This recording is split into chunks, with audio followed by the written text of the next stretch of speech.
Hello guys, welcome back to my YouTube channel. নমস্কাৰ আপোনালোক সকলোলৈ মোৰ YouTube channel কৰিশ্মা সোলৰ স্বাগতম জনাইছো। ইতিমধ্যে আপোনালোকে থাম্বনেল দেখি নিশ্চয় ধৰিব পাৰিছে নামঘৰৰে ধাৰ্মিক অনুষ্ঠান আৰু গামোচাত যি ভগৱন্তক অংকন কৰা হৈছে ভগৱন্তৰ এয়া দশৱতাৰ ৰূপ মৎস্যকুৰ্ম নৰসিংহ বামনু পৰশুৰাম হৰিৰাম বৰাহ শ্ৰীৰাম এই ভগৱন্তকে দশৱতাৰ ৰূপত গামোচাত কি ধৰণে আঁকিছে সঁচাকৈ এয়া শৈল্পিক আকৰ্ষণীয় নিদৰ্শন তাৰ পিছত নামঘৰৰ বাকৰিত বিভিন্ন ধৰণে আটক ধুনীয়াকৈ সজাই পৰাই ৰখা হৈছে ইয়াত আপোনালোকে ভিডিঅ' নিশ্চয় দেখা পাইছে এতিয়া কথাটো হ'ল কি কাৰণেনো এনেধৰণে সজাই ৰখা হৈছে মূল কাৰণটো কোৱাৰ আগতে আপোনালোকক কৈ আছোঁ দেৰগাঁও সমীপৱৰ্তী এখন গাঁও বহুপথাৰ বুঢ়া গাঁও যিখন মোৰ গাঁও এই গাঁওখনত 257 বৰ্ষৰ বাৰ্ষিক জন্ম জয়ন্তী উপলক্ষে বৰ্ণাঢ্য কাৰ্যসূচী হাতত লোৱা হৈছিল আৰু সাংস্কৃতিক অনুষ্ঠান লৈ বিভিন্ন ধৰণৰ আটক ধুনীয়াকৈ অনুষ্ঠান ভাগ হৈছিলে আৰু এয়া হৈছে নামঘৰৰ ৰাতিৰ দৃশ্য 257খন পতাকা উত্তোলন কৰা হৈছিলে আৰু ৰাতি নামঘৰ ভাগত চাৰিওফালে চাকিৰে ভৰাই তুলিছিলে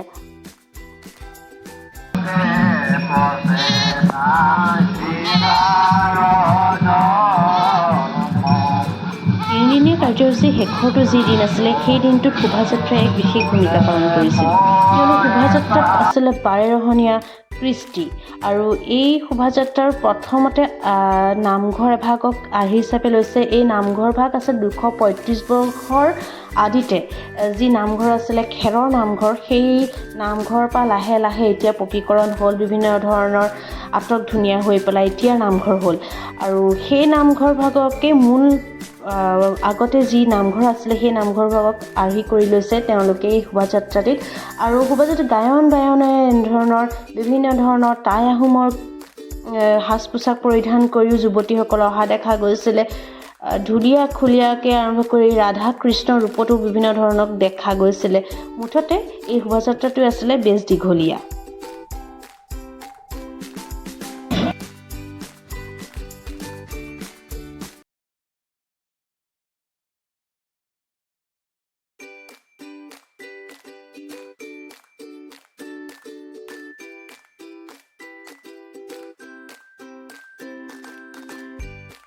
শেষৰ দিনটো বিশেষ কাৰ্যসূচীৰ ভিতৰত আছিলে নিতুমণি শইকীয়াদেৱৰ বক্তৃতানুষ্ঠান আৰু তেওঁ ইতিমধ্যে আহি পায়হি আমাৰ নামঘৰত আৰু আহিয়ে পুনতে নামঘৰ ভাগত সেৱা লয় আৰু তেওঁ যিখিনি বহুমূলীয়া ভাষণ আগবঢ়াইছিল তাৰে কিছু অংশ আপোনালোকলৈ আগবঢ়ালোঁ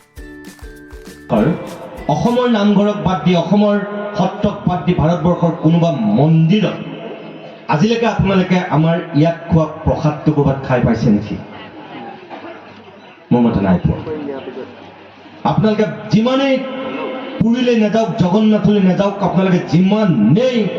অযোধ্যাৰ ৰাম মন্দিৰলৈকে নাযাওক কিয়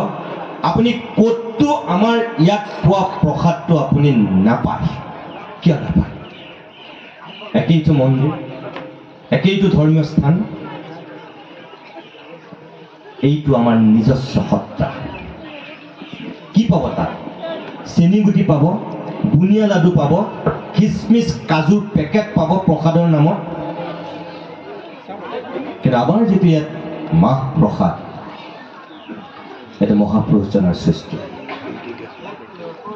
এইটো আপুনি পৃথিৱীৰ ক'তো নাপায় এই যে আমাৰ নাট অংকীয়া নাট পৃথিৱীৰ ক'ৰবাত আছে নেকি ভাৰতবৰ্ষৰ ক'ৰবাত আপোনালোকে পাইছে নেকি যিটো আমাৰ বৰগীত আজিও বৰগীত আমি কিয় কওঁ বৰগীত অকল মহাপুৰুষ শংকৰদেৱ আৰু মাধৱদেৱে ৰচনা কৰা গীতখিনিকেই বৰগীত বুলি কোৱা হয় তাৰ বাহিৰে কাৰো গীতক বৰগীত বুলি কোৱা নহয় বৰগীতৰ যিখিনি সুৰ বৰগীতৰ যিখিনি সংগীত বৰগীতৰ যিখিনি কথা কোন পৰ্যায়ৰ কোনোবাই পাৰিছে নেকি তেনেকৈ আৰু সৃষ্টি কৰিব নাই পৰা এই বস্তুখিনি আমি কেনেকৈ পাইছিলোঁ ক'ৰ পৰা পাইছিলোঁ আমাৰ নতুন প্ৰজন্মই যদি সেই কথাখিনি নুবুজে হৃদয়ংগম নকৰে তেতিয়াহ'লে পৃথিৱীৰ বুকুত কিন্তু আমি এটা জাতি হৈ কেতিয়াও জীয়াই নাথাকোঁ আপোনালোকে মনত ৰাখিব আপোনাৰ ল'ৰাটোক আপোনাৰ ছোৱালীজনীক যদি আপুনি সঁচাকৈ এই পৃথিৱীখনৰ বুকুত অসমীয়া কৰি ৰাখিব বিচাৰিছে তেনেহ'লে এই উপাদানবিলাক তাক বা তাইক আমি শিকাব লাগিব যদি আপুনি অসমীয়া জাতি হিচাপে নিজকে চিনাকি দি থাকিব বিচাৰিছে পৃথিৱীখনত আৰু জাতিটো জীয়াই থকাটো বিচাৰিছে তেনেহ'লে আপুনি তিনিটা কাম কৰিবই লাগিব আমেৰিকাতেই থাকক জাৰ্মানীতেই থাকক জাপানতেই থাকক লণ্ডনতেই থাকক অষ্ট্ৰেলিয়াত য'তেই নাথাকক পৃথিৱীৰ বুকুত এটা ক্ষুদ্ৰ জাতি সত্তাত তেতিয়াহে জীয়াই থাকিব সেই জাতিটোৰ তিনিটা উপাদান শক্তিশালী হৈ থাকিব লাগিবই কি সেই তিনিটা উপাদান এক ভাষা দুই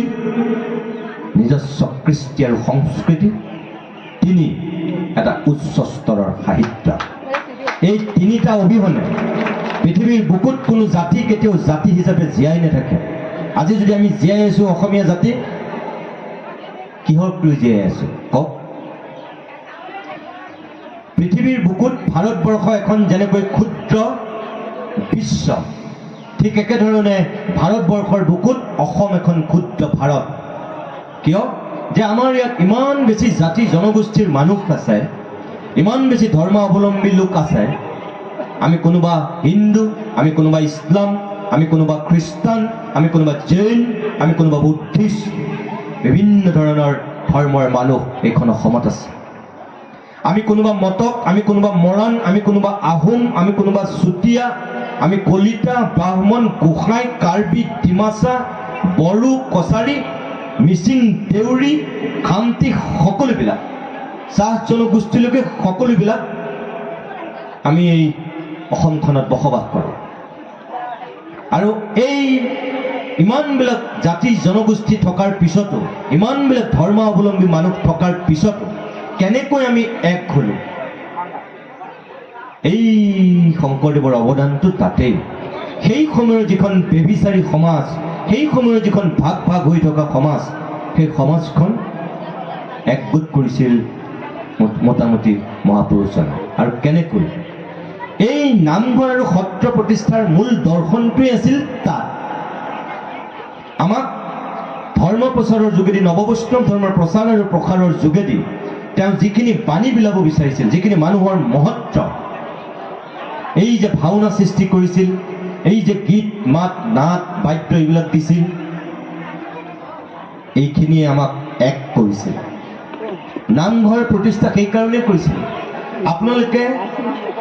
এতিয়া ইয়াত বহুতেই নামঘৰক অকল ধৰ্মীয় স্থান বুলি ভাবে মই আপোনালোকক কওঁ নামঘৰ অসমীয়া মানুহৰ অকল ধৰ্মীয় পীঠস্থান নহয় নামঘৰ আমাৰ কাৰণে কি আজি কোৰ্ট আদালত স্থাপন হ'ল মহাপুৰুষজনৰ সৃষ্টি অঞ্চলত সোমাই আছে এই নামঘৰ সংস্কৃতি আমাৰ এই নামঘৰ ৰজাদিনীয়া বহুখিনি ইতিহাস বহন কৰিছে গাঁওবাসীয়ে এই অঞ্চলটোৰ অনুষ্ঠানটো আয়োজন কৰিবৰ বাবে বহুদিনীয়া আচলতে শ্ৰম বহুদিনীয়া কষ্ট ইয়াত সোমাই আছে আৰু তাৰ ফলত আজি এই অনুষ্ঠানভাগি আয়োজন কৰিব পাৰিছে তিনিদিনীয়া বৰ্ণাঢ্য কাৰ্যসূচীৰে আৰু এই অনুষ্ঠানভাগিত মোৰ দুই এজন ষ্টুডেণ্টেও নাচিছিলে তেওঁলোকৰ নাচবোৰ অকণমান ক্লিপ ৰাখি ভিডিঅ'টো আপোনালোকলৈ এৰিছোঁ আৰু ভিডিঅ'টো এইখিনিতে সামৰিব ওলাইছোঁ আৰু আপোনালোকে যদি ভিডিঅ'টো চাই ভাল পাইছে লাইক কমেণ্ট শ্বেয়াৰ ছাবস্ক্ৰাইব কৰিবলৈ একেবাৰে নাপাহৰিব পুনৰ আকৌ নতুন ভিডিঅ' এটা লগ পাম আজিলৈ আহিছোঁ বাই বাই